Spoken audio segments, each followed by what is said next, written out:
Alright everyone, so as you can see, language videos are finally back on the Metatron channel, so let's begin.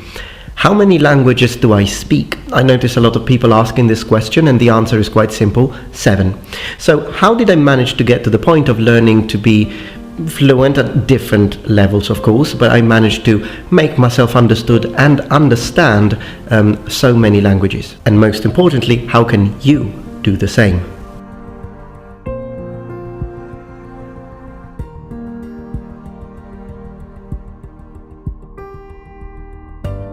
Now, before getting to the actual meat and bone of the language skills and how to improve your ability to speak a second language, I'd like to mention a very cool video game that is actually sponsoring this video and my channel in general, and it's the game Era of Celestial. But of course, you might be asking, what does a video game have to do with language learning? And there is actually a very big connection between learning a language and playing a video game at the same time. In fact, video games can be a very useful tool to learn a language in a fun way, and I've dedicated an entire video on how to do that from a technical standpoint, how to make it into a viable and very effective way of learning language, and we'll find a link in the description below to the video dedicated to this if you're curious. But the game Era of Celestial is basically a MMORPG, and I know you like those. It's a PvP oriented action RPG, and it deals with angels and demons. So of course the Metatron likes games with angels. So to give you a little hint on how to make this into a language learning activity, it's easy. Describe everything you see while you're playing and enjoying the game in the language that you are learning, and you will see that it will be fun, because the game is fun. You can play it with your friends online, and you can also practice your language skills and vocabulary at the same time. The way I like doing it, let's say that I'm just waiting for a train and there is internet connection, I start playing the game, and whatever action I perform, I say it in the language. So it's like if I want to say I'm running, I'm standing, I'm walking, I'm talking, I'm fighting, I'm flying, all these words you can then learn because you practice them as you're playing the game. Now, it's the second time that I talk about this video game on this channel, and that is because many of you actually said, no, it's a solid game. And so the sponsor was happy with that, and I managed to get sponsored again, and it's all thanks to you guys. So for those of you who missed out and you didn't get to download the game, you will find a link in the description below, and you can use it to download the game, and every person who downloads the game is actively supporting the Metatron channel. Enjoy these stunning special effects and live this immersive mobile gaming experience. Download today, use the unique code, and you will get a bonus package worth $15, including a basic sprite leaf, 2.5x Experience potion, grade S Merc vouchers, and basic essence. Help support my channel by downloading Era of Celestial for free, only from my links in the description box. Well, the first question that we need to understand, of course, today we're going to talk about some techniques, some of which I've already mentioned a few years ago in a similar video, but other techniques will be sort of a new release for this video. But we are going to talk about the specific techniques on how to do it, but first I'd like to ask a question, the question being, should you learn more than one language at the same time? So, to give you an example, for instance, should you learn Japanese and Chinese together? Should you learn Italian and German, or Italian and Spanish at the same time? Well, the answer depends on you, meaning that it depends on how many languages you already know the very moment that you ask this very question. So let me give you an example. Let's be more practical here. The first question is going to be, are you bilingual?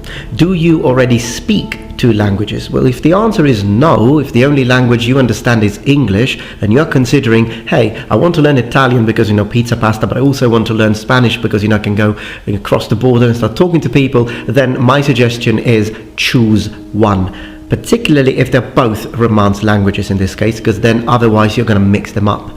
But also if you are learning, for example, Japanese and Chinese, which yes, occasionally overlap with the reading of kanji or the characters, but most of the times when you speak the language, it don't really have much in common.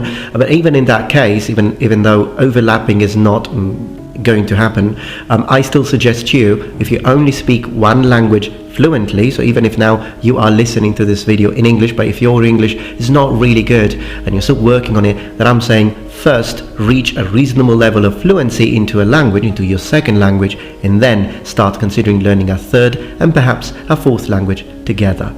But why? So going back to the why should you not learn many languages altogether if you're not fluent in a second language already, it's quite simple. You need to give time to your brain, and you need to teach your brain that it can store and sort of memorize and spend energies into the terms and vocabulary and grammar and rules of foreign languages. You need to teach your brain that it is capable of doing so. And what I mean by that, it's actually a quite similar situation when you go to the gym. Similarly, when you do stretching, for example, you need to teach your body that it can stretch up to a certain distance, for example, that it can perform some exercise. And if you go all in, if you bench a lot of weight for the first time, or if you stretch too much without proper warming up, or without having given time to your body to actually get used to those movements, you will deal damage and you will not get the results that you were hoping for.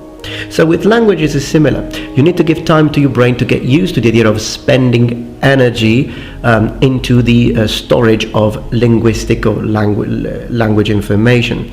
So if you're lucky and you're bilingual, meaning that you were born in a Spanish-speaking family, but with your friends you always use English because you are, for example, in America or in England, and you are actively bilingual, by all means take on two languages at the same time. Your brain has already developed those pathways to do that. But at the same time, even if you are, for example, a Portuguese or a Brazilian, or you're a French watching this video in English, if you can understand, I'm going to say 90% to everything I say, then yes, definitely your level of fluency, of course, there is no way that's a way to judge your ability to comprehend what's being said in English. But if you match that up with the ability of speaking your mind, if you can pretty much say almost whatever you need, rather than want, but whatever you need in English already, then yes, by all means you are ready to go for a third and fourth language even at the same time. But on the other hand, if you can't make head or tail of over half of what I'm saying now, whether it be because of the pronunciation or whether it be because of the speed, then I'm going to say wait up, focus on improving your English first, and then start taking your Japanese or Mandarin, Chinese or German classes. So to reiterate and sort of wrap it up, the moment you're already fluent in a second language, it will make learning third and fourth language a lot easier. It's never going to be effortless, but it's going to be a lot easier to do that because your brain is already used to doing such things. Okay, now for the second part of this video, we're going to talk about the three core factors that build up your ability to communicate in any given language. For example, the grammar, the vocabulary, and the pronunciation. And the way we're going to look at these three separate components of your language skills is this. We're going to talk about grammar. Does it really have to be boring and dull? Secondly, vocabulary. How can I make sure that all those words that I've written millions of times and I've read endless times, how can I make sure that they stick? How can I make sure that they sit in? How can I ensure that I will remember them the moment I need them? The moment I need them the most. And finally, we're going to talk about pronunciation. Why should you even bother? Okay, so dealing with grammar first. Grammar, the first thing you need to do, which is incredibly important and possibly, and I'm really adamant about this out of experience because I am a qualified teacher with over a decade of experience, and I've seen what I'm about to say work on a lot of students. First and foremost, you need to create a positive attitude, or in other words, a positive mindset. You need to build a positive mindset towards grammar, particularly for those things that are commonly considered to be difficult. For example, hypothetical period, even the way you say it, the hypothetical period, the conditional clause. And a lot of my students, when we do present simple and we learn present progressive or even present perfect, to be honest, they are okay. But the moment you mention the hypothetical period, if and blah blah blah, then they are like, oh gosh, this is so tough, this is so difficult. Is it really? Well, the answer is no. It's not difficult unless you make it difficult, because the moment you convince yourself that this is a very difficult kind of grammar, this is sort of language structure is so difficult to master, you're never going to make it, then yes, you're right, you are never going to make it. But if you do convince yourself that it is easy, it's a piece of cake, it's a walk in the park, it will be so. Because the power of your brain, the capability of your intellectual capability can definitely handle it.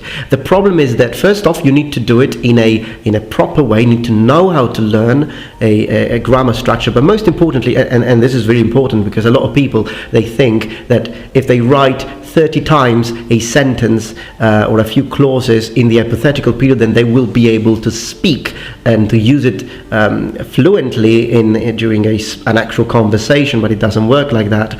Writing and speaking are two completely separate skills, and while speaking is something that we humans learn as children naturally, writing is not a natural learning process. And in fact, you can have, for example, a native speaker who speaks the language fluently, but maybe he's an analphabet, he can't write and read it, or is not really good at reading and writing. Of course, educated native speakers don't have that problem, but that's just to underline the fact that they are absolutely separated. You can have a person who knows how to read and write but doesn't know how to speak, and vice versa.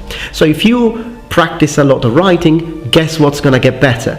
Your ability to write. But if you want to be able to speak, you have to speak. So couple of things you can do whenever you write a sentence and in the language you're learning, make sure you read it out loud. Doesn't matter if your neighbors are going to think that you're trying to summon a demon lord of the Khorne faction of chaos in Warhammer. It doesn't matter as long as you get the practice you need.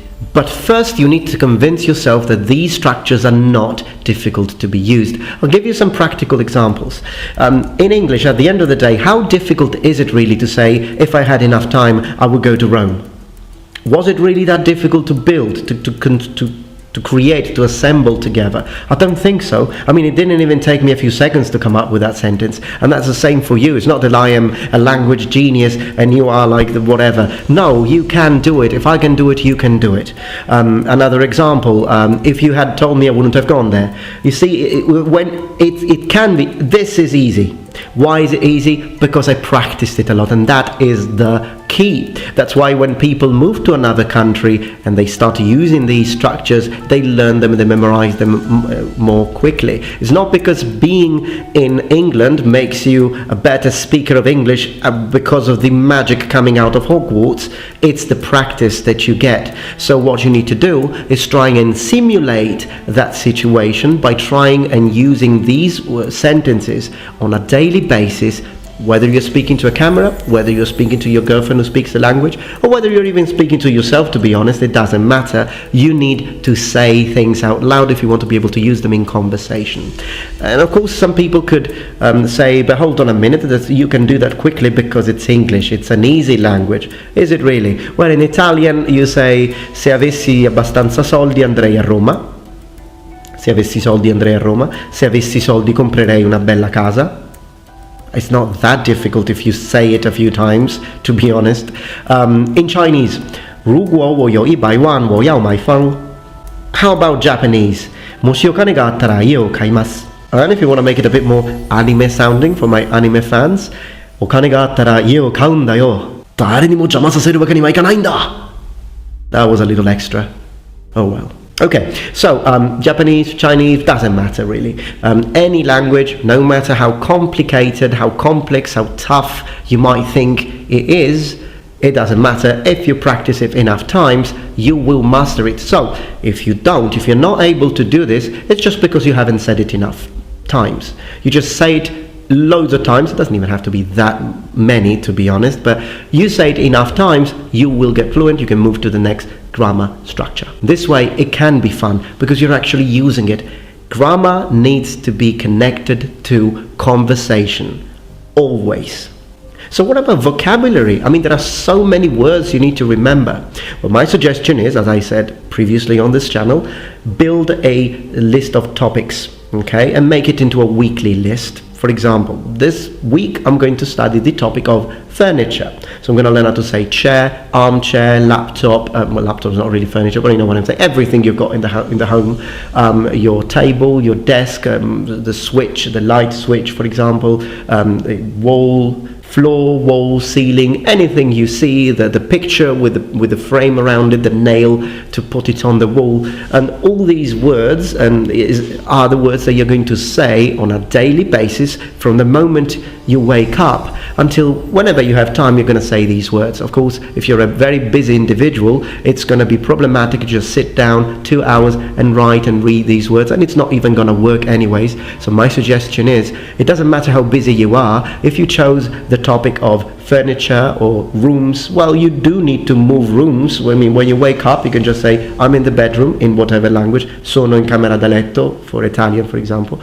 And then you go to the bathroom, you just say bathroom, I'm in the bathroom. You go to the living room, you say, I'm in the living room, in the language you want. You do that for a week. I challenge you to forget those words. You won't, because you will have connected those terms that you're struggling to learn to actual experiences, which will then be stored as memories in your brain. And then whenever you're going to need those words again, you won't have to sort of imagine the piece of paper the sterile piece of paper that you've been trying to memorize things from. That's not going to work. It's too much information. But this way, it's like putting things into organized folders. Whenever you're going to need how to say, for example, window, or whenever you're going to need to say the oven, or the litter bin, the waste bin, then you can say it because you have said it whenever you have the object in your hands, like fork and spoon and knife and plate and dish and glasses and whatever it is, the cup, for example, give me a cup of water, a cup of tea, and then and of course you're going to increase the level of difficulty of the terminology. If the words I've said, you already know all of them in the language that you're learning, then step it up. There are always things you can say, and then change the topic. Clothing, what are you wearing on that day throughout the entirety of the week? We change our clothing constantly. Can you say in the languages you're learning socks, trousers, belt, scarf, jumper, cardigan, sweater, coat, raincoat? Do you know how to say all these things? If you don't, you're missing out, because you need to get dressed anyways. You can't go out around naked, and therefore that is your opportunity to practice your vocabulary. You do it 1 week, you're gonna memorize everything. Move on to the next. Third week you can go for food, and of course you eat. I mean, you eat at least 3 times a week. If you're a gym maniac, you might even have 5 or 6 meals a day. Well, whatever you eat, make sure you prepare the list first. You have the list with you, on you at all times. What you remember you say, what you don't remember, onions, garlic, whatever it is, you read it, and in 1 week again you will memorize everything. So why is it so important that it needs to be daily? Because we need to trick our brain into thinking that you actually need to know that language. Because you might say, well, but I do need it for work. The brain doesn't care about long term. The brain is built for survival, and survival is something you need now, in the immediate situation in which you are. If you don't say something on a daily basis, your brain is not going to waste that hard-earned energy taken from carbohydrate and sugars and whatever it is, protein that you take from food, because the brain doesn't know whether you're going to find food again soon. Okay, so the energy will be stored or used for other things, not for your secondary language. Because if every day when you have breakfast you just say breakfast and you say lunch in your language, your first language, then why should the brain even bother remembering how to say lunch in Italian, for example? I'm going to tell you this. In Italian, to say lunch, we say pranzo. Okay? Now, don't believe me. Put me to a test. See if what I'm saying is true.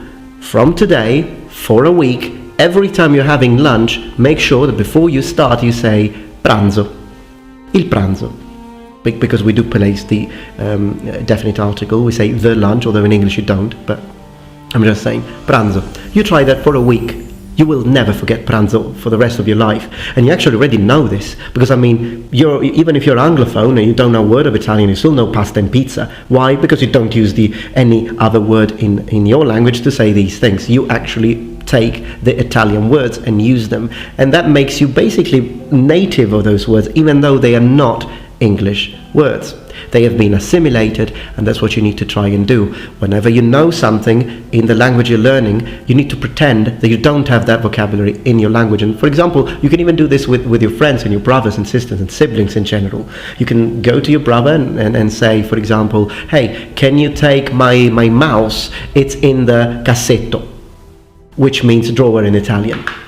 You can actually say the entire thing, I said, and your brother is going to be like, oh, this guy's completely nuts. Doesn't matter. In a couple of years, you'll be fluent in Italian, and he won't. So you know what I'm saying? Or perhaps he will, because he will have heard so many things.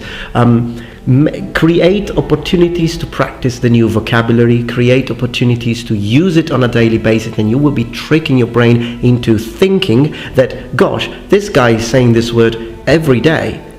Maybe he needs it in order to find food, in order to find shelter. And therefore, I need to use that energy to remember to store this information. This is how it works. Pronunciation, to close it up, why should you even bother? I mean, at the end of the day, if you're English, doesn't matter if you have an English accent when you speak Italian, does it? Well, here's the thing.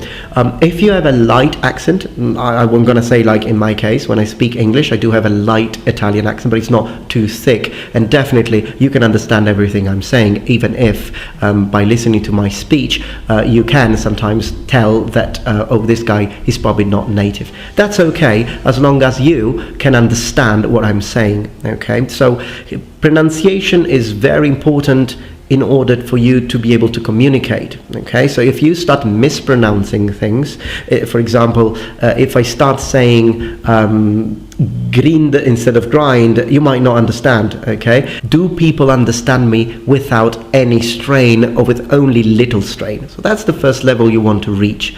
And how do you do that? You need to mimic natives. Someone wrote me.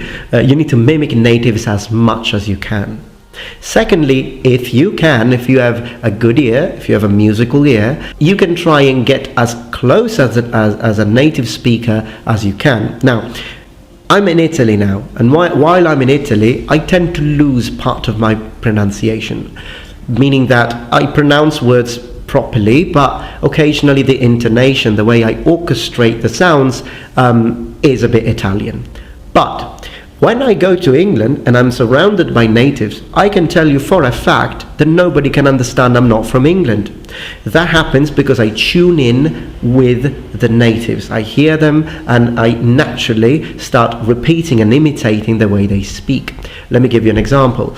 As an Italian, naturally, I would pronounce the short I vowel as a I instead of a like native speakers normally do. Now that's something I'm aware of, and the majority of cases I get it right, but sometimes I do get it wrong, and I'm aware of that. So I should say Italian, Italy, sit, Tim, but sometimes it does happen that I say Tim or I say Italian. That does happen. And what's basically happening when an Italian or anyone does that when speaking another language is that you are carrying with you the overall morphological structure and matrix of your language, and you are sort of forcing it into a foreign language where those sounds are actually alien sounds. So what you need to try and do is first identify those things that natives say in a way that is different. For example, the TH sound for an Italian is a different sound.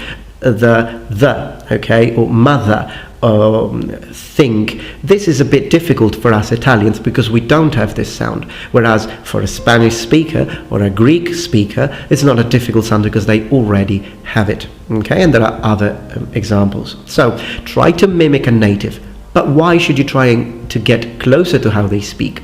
Well, because when a native is going to hear you, the impression is going to be that of a very fluent individual, sometimes even if your grammar doesn't really match up. But if you pronounce things properly, it's very useful because natives are going to think, well, this guy sounds really proficient. Wow, he has no accent. How can he do that? He's really good. And it's going to be more natural for them to speak to you. And during, for example, a job interview, well, you've only got a couple of minutes anyways to show off, and pronunciation helps out a lot, together with general correct grammar, because you don't normally have enough time to show how much vocabulary you know. So it's always a win-win situation to try and improve your pronunciation and get it as close as you can to the way native speakers speak. Okay, noble ones, well, I hope that you found this video interesting and most importantly useful. If you did, please remember thumbs up, and if you're not a member of my community, become a noble one. Subscribe to my channel for more content from the Metatron. And remember, the Metatron has spread his wings. Goodbye.